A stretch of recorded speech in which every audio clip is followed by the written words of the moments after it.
खानी हिकमत यूनानिया हिकमत कुरआनिया राम बखा ए मुसलमान অনেক ডিগ্রি তুমি অর্জন করেছো বিদেশে গিয়া তুমি ডিগ্রি অর্জন করেছো কিন্তু না না তোমার এই ডিগ্রির কোনো মূল্য আল্লাহর কাছে নাই আসল ডিগ্রি কোরআনের ডিগ্রি নাসা গ্রুপের প্রধান বৈজ্ঞানিক মহাকাশযান আবিষ্কার করে যখন চাঁদের দেশে চলে গেল বৈজ্ঞানিকদেরকে সাংবাদিকরা প্রশ্ন করল কোন সিলেবাসকে ফলো করে আপনি চাঁদের দেশে গেলেন মহাকাশযান বানাইলেন চাঁদের দেশে গেলেন কোন সিলেবাসকে স্টাডি করে কোন সিলেবাসকে ফলো করে আপনি ওখানে গেলেন তার সাক্ষাৎকারে তিনি বলেছিলেন আমি মহাকাশযান বানানোর পূর্বে সিলেবাস তালাশ করতেছিলাম হঠাৎ আমার মেমোরিতে আসলো আকাশে যাব চাঁদের দেশে যাব ওখানকার সিলেবাস কি আছে সেটা আমাকে তালাশ করতে হবে তাই তাওরাত হাতে নিলাম জবুর হাতে নিলাম ইনজিল হাতে নিলাম কারণ কিতাবগুলো আসমান থেকে আসলে ওখানে কোনো গাইডলাইন পাওয়া যায় কিনা দেখে তিনি বলেন না না কোথাও কোনো গাইডলাইন পাই নাই আসমানের মালিকের কসম কোরআনে কারীম যখন আমি হাতে নিলাম কোরআনে কারীমের শুরু থেকে শেষ পর্যন্ত যখন আমি অ্যানালাইসিস করলাম শুরু থেকে শেষ পর্যন্ত যখন আমি স্টাডি করলাম আল্লাহর কসম রে মহাকাশযান বানানোর জন্য চাঁদের দেশে যাওয়ার জন্য যা যা গাইডলাইনের দরকার টোটাল গাইডলাইনটা আমি পেয়ে গেলাম জামিউল উলুমি ফিল কুরআনি ওয়ালাকিন জামিউল উলুমি ফিল কুরআনি ওয়ালাকিন তাকাসারাত আনহু আফহামুর রিজালি আল্লাহ বলেন এমন কোন জিনিস নাই যার বর্ণনা আমি কোরআনে কারিমে দেই না যত নিত্য নতুন জিনিস আবিষ্কার করা হয় সব বর্ণনা আমি আল্লাহ কোরআনে কারিমে দিয়েছি তোমরা উদ্ঘাটন করতে পারো না তালাশ করে বের করতে পারো না এটা তোমাদের দুর্বলতা পৃথিবীর এমন কোন বৈজ্ঞানিক নাই দার্শনিক নাই কোন কিছু আবিষ্কার করেছে আল্লাহর সৃষ্টিকে আল্লাহর কোরআনকে ফলো না করে পৃথিবীর কোনো কিছুই তারা আবিষ্কার করতে পারে না সব সব বিষয়ের পূর্ণাঙ্গ বর্ণনা আল্লাহ কোরআনে কারীমে সুবহানাল্লাহ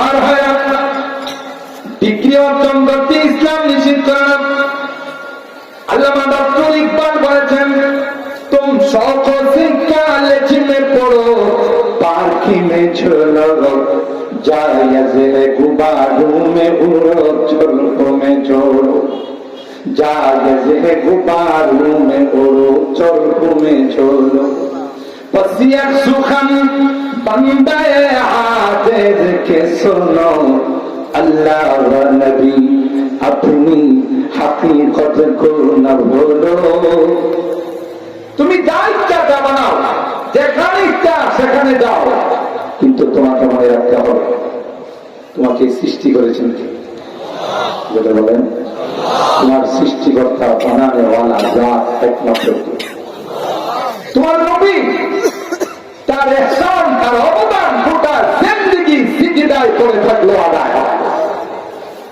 আল্লাহ তাওহীদ আর নবীর রিসালাত কি তুমি মনে রাখো আর তুমি কি একটা নাপাক পানি তার থেকে আল্লাহ কত সুন্দর নকশা বানায় পৃথিবীর কোন আর্ট পৃথিবীর কোন নাকাশ পৃথিবীর কোন ফটোগ্রাফার পানির মধ্যে কোন নকশা করতে পারে না কাঠের মধ্যে পারে বাঁশের মধ্যে পারে পাথরের মধ্যে পারে মাটির মধ্যে পারে কিন্তু পানির মধ্যে কেউ কোন আর্ট করতে পারে না কোন নকশা করতে এটা একমাত্র কেবল শুধুমাত্র আল্লাহ শাহ কথা বলে ঠিক জি তোমার বাবা মেরুদণ্ড থেকে মা সিনার থেকে খুঁজুনির বাইরে শুরু দেওয়া জায়গার থেকে দুইটা নাপাক পানি আমি আল্লাহ কুদরতি মেশিনের মধ্যে জমা, সেখান থেকে ধীরে ধীরে ধাপে ধাপে আমি আল্লাহ তোমাকে কত সুন্দর করে বানাইলাম। চারটি কসম করে আল্লাহ বলেন, লাকাদ খালাকাল ইনসানা ফি আহসানি তাকওয়িম, সবচাইতে সুন্দর করে আমি আল্লাহ মানব জাতিকে বানাইলাম। পৃথিবীর কাউকে এত সুন্দর করে বানাইলাম, চিনিয়ে তোমাকে এত সুন্দর করে বানাইলেন। তোমার মা পেটে তোমার খোরাকের ব্যবস্থা করলে, তুমি দুনিয়াতে আসার আগেই তোমার খাবার কি লাগবে সেই খাবারটাই সব করে দিলেন মার বুকের মধ্যে। তারপরে তুমি মা দুধ ছাড়ানোর পর কি খাবে সেই জন্য জমিনের মধ্যে চিকন চাউলের ব্যবস্থা করে দিলেন। আস্তে আস্তে ধাপে ধাপে সব কিছুর ব্যবস্থা তিনি করলেন। তাকে ভুলে গিয়ে তুমি শয়তানা তাগুতের অনুসরণ করবে, তোমার মতো নিমক খারাপ আল্লাহর জমিনে দ্বিতীয় খাওয়া। কিন্তু স্মরণ রাখতে হবে যে শোনো, আল্লাহ নবী আপনি হাকিকত কো না বলো। ইসলাম নিষেধ করো না, তুমি যেখানে মনে চায় সেখানে যাও, তুমি যে কোনো ডিগ্রি অর্জন করো, নো প্রবলেম। কিন্তু গোড়াতে প্রথমে তোমার কলবের মধ্যে কোরআনের বীজটাকে রোপণ করো। কথা বলেন ঠিক না? আর যখনই কোরআনের শিক্ষা, দ্বীনের শিক্ষা একটা বাচ্চার মধ্যে দিয়ে দেওয়া হবে, একটা বাচ্চার কলমের মধ্যে ঢুকিয়ে দেওয়া হবে, সে পৃথিবীর যে কোনো নাস্তিকদের কলেজ আর ভার্সিটিদের মধ্যে লেখাপড়া করো, আর যাই হোক তাকে নাস্তিক আর হত্যা বানানো সম্ভব। কেন? গোড়াতে মজবুত জিনিস ঢুকে আছে, সেটা আল কোরআন, ইসলামের শিক্ষা, কলমার শিক্ষা, দ্বীনের শিক্ষা।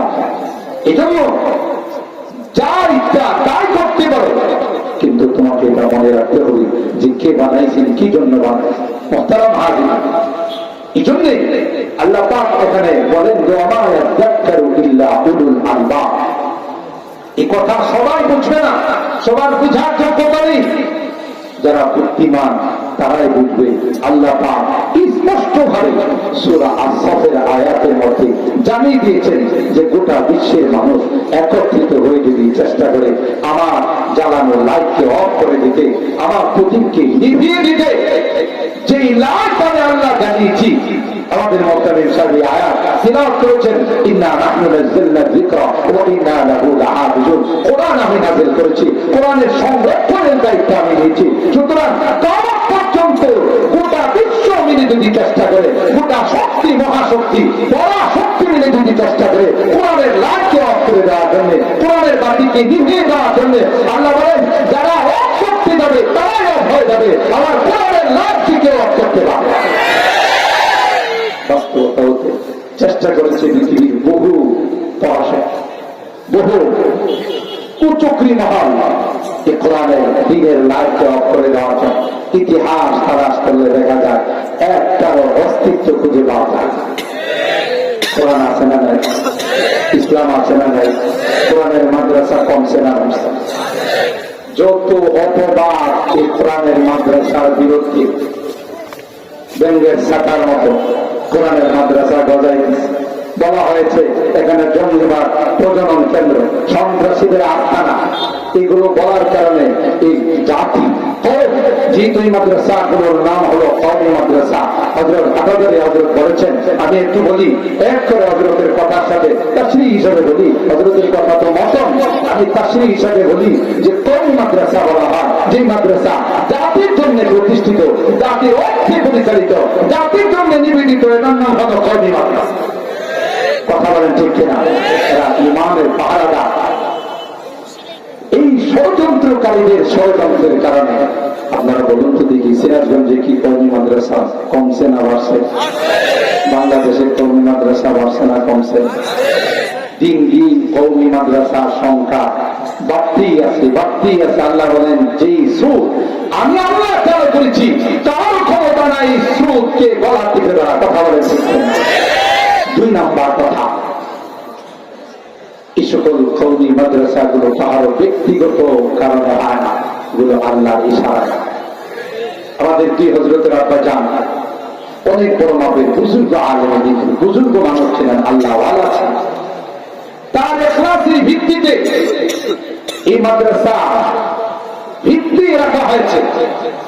আজকে গোটা বাংলাদেশে খুকনি আটার গাছ মাদ্রাসা সংক্ষেপে চিনে না এমন কোন মানুষ বাংলাদেশে কথা বলেন ঠিক কিনা? কারণ যে জিনিসের ভিত্তি ইখলাসের উপর হয় অনেক বড় মজবুত হয়। তার দেওবন্দে ফাউন্ডারদের মধ্যে একজন ছিলেন হাজী আবেদ হোসেন। কি নাম? তিনি বড় কোনো আলেম ছিলেন না, আবেদ হোসেন ছিলেন, কিন্তু তার ইখলাসের পাওয়ার এতটাই স্ট্রং ছিল, এতটাই মজবুত ছিল, গোটা ইন্ডিয়ার মধ্যে নয়, গোটা পৃথিবীর মধ্যে মাথা উঁচু করে দাঁড়িয়ে আছে।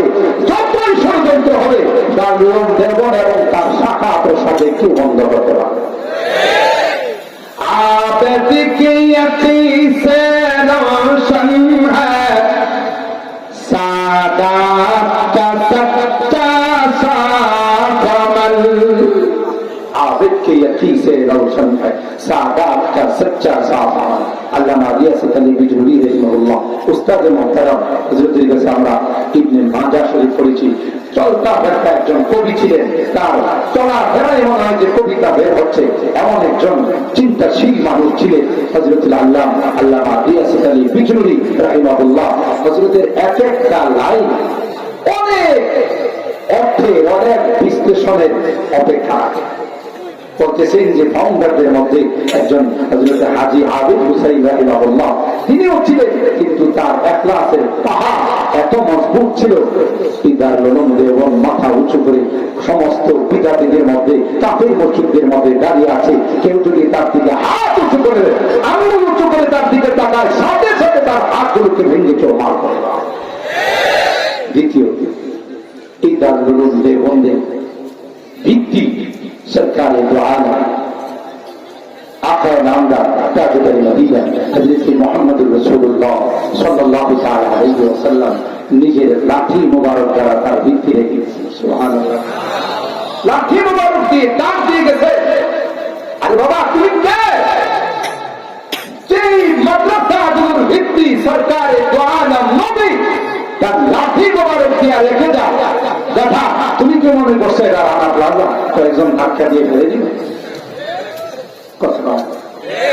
তখনকার স্বরাষ্ট্রমন্ত্রী ছিল একজন, তার নাম ছিল মগা চৌধুরী। নাম কি ছিল? মগা চৌধুরী। তাকে সাংবাদিকরা জিজ্ঞাসা করছে এই রানা প্লাজার ধসের কারণে, তো ভাই বললেন না এই কয়েকটা পোলা হয় অশৃঙ্খল পোলা হয় না, এটা ধাক্কা দিতে পারাই। কতটুকুন জ্ঞান থাকলে, কতটুকুন তার মধ্যে বিচক্ষণতা থাকলে কয়েকজনের ধাক্কা এত বলে একটা পাওয়া পড়ে যায়। বুঝা গেল আসলে মগা, নাম যেমন মগা, আসলে কি? তো তুমি কি মনে করছো তোমার রানা প্লাজা এ সকল কওমি মাদ্রাসা গুলো? কারণ এর ভিত্তি অনেক মজবুত। খুদ সাকিয়ে কৌসর মে রাখি मैं खाने की बुनियाद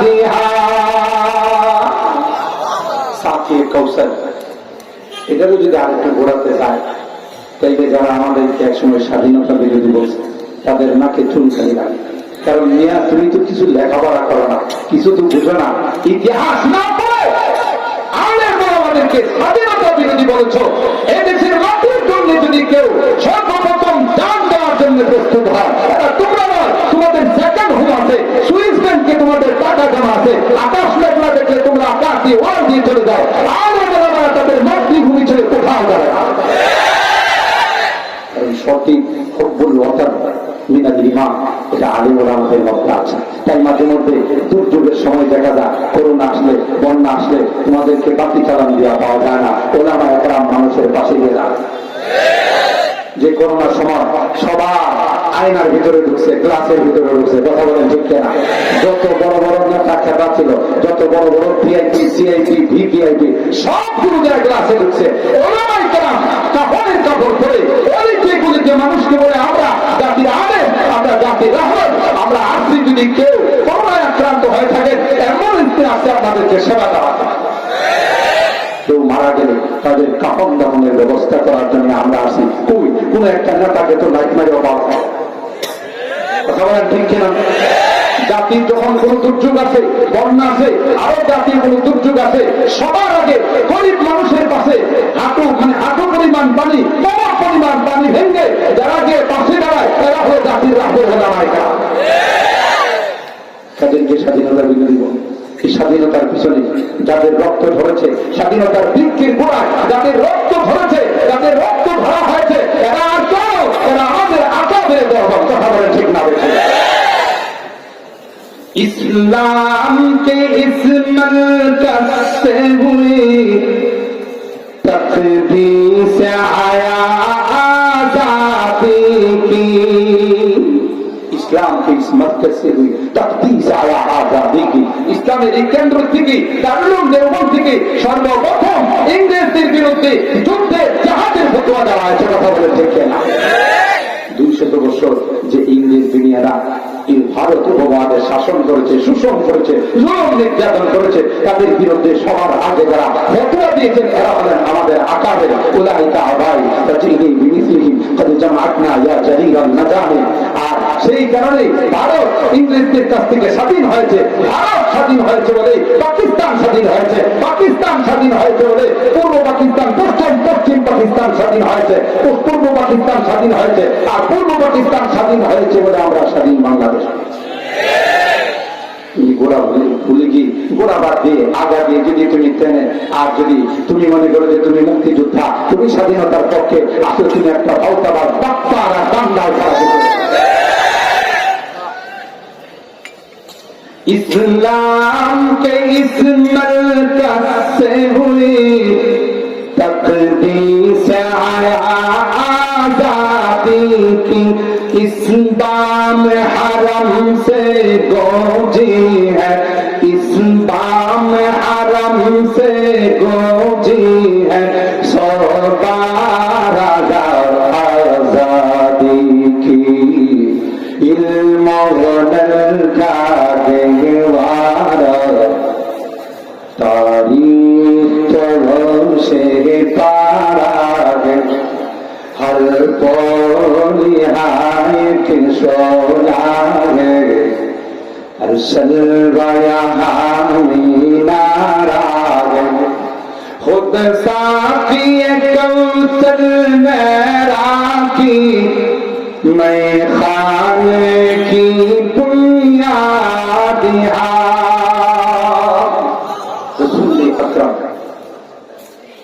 रसूल अकरम सल्लल्लाहु ताआला अलैहि ওয়াসাল্লাম লাঠি মোবারক দিয়ে ভিত্তি স্থাপন করে বলে এখানে তুমি ইলমে ওহীর মার্কাজ কায়েম করো। এর থেকে গোটা বিশ্বের মধ্যে কওমি মাদ্রাসা ছড়িয়ে যাবে। আর এই কওমি মাদ্রাসা সন্তান যারা হবে, যখনই যেই বাঁচতে লাগবে তোমার হাতে তাদের মোকাবেলা যারা করবে এরা হলো কওমি মাদ্রাসা ওলামা।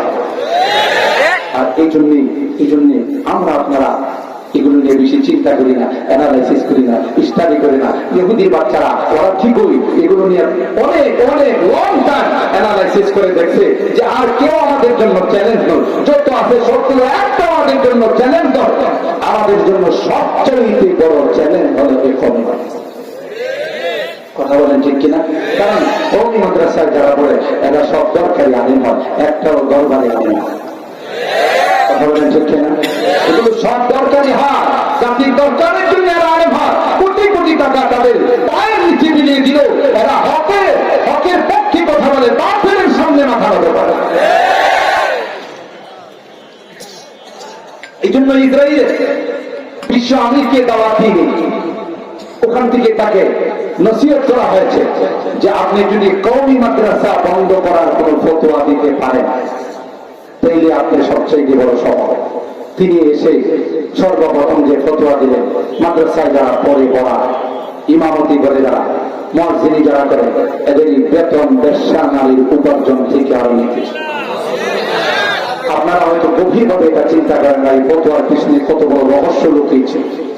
এই ফতোয়ার পিছনে যখন এই ফতোয়া গোটা বিশ্বের মধ্যে সে চালু করে দিতে পারবে, আর এই ফতোয়া যদি মানুষ ঘিরে নেয়, খেয়ে নেয়, যে কওমি মাদ্রাসায় পড়ায় যদি আমার সন্তান ইমামতি করে যদি কিছু টাকা পয়সা নিতে না পারে, এটা যদি তার জন্য হালাল না হয়, মাদ্রাসায় পড়ায় যদি কিছু নিতে না পারে, এটা যদি তার জন্য হালাল না হয়, মুয়াজ্জিনি করে যদি কিছু নিতে না পারে, এটাও যদি তার জন্য হালাল না হয়, তাহলে কি করে সে চলবে?